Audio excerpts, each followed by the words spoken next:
আগে তো নৌকাটা ছিল আর তাহলে শেষ, তাহলে সে নৌকার মধ্যে হইত। এরা নৌকাটা নাই।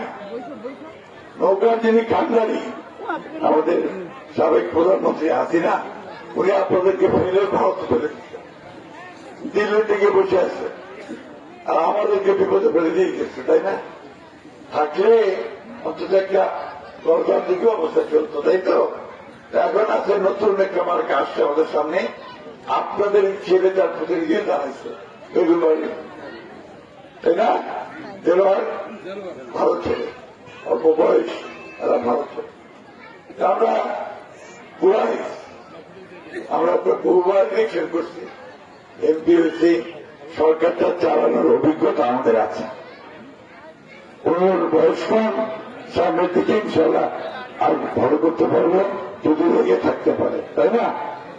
আমার তো শেষ সময়, এটাই আমার শেষ নির্বাচন। আমি আপনাদের কাছে শেষ সময় আসছি। এইবার আপনারা আমাকে আরেকবার সুযোগ দিবেন, ধানের শীষে ভোট দিয়ে আপনাদের কাজ করার। আমরা দেশ থেকে স্বাধীন করছিলাম, পাকিস্তান থেকে আলাদা হয়ে গেছিলাম। পাকিস্তান আমাদের উপর অত্যাচার করত, তারপরে আমরা আলাদা হয়ে গেছিলাম, আলাদা হয়ে বাংলাদেশ স্বাধীন করছে। আর সেই সময় যারা পাকিস্তান সেনাবাহিনীকে সাহায্য করছে,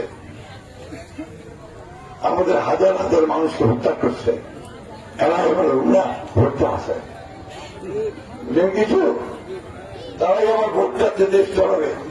যে দলটা আমার দেশে বিশ্বাস করে না, সর্বদাতে বিশ্বাস করে না, তার কাছে আমি ভোটটা দিয়ে দেশটা কি সর্বনাশ করবো না? করবো না, তাই না? এই কথাটা আমাদেরকে বুঝতে হবে।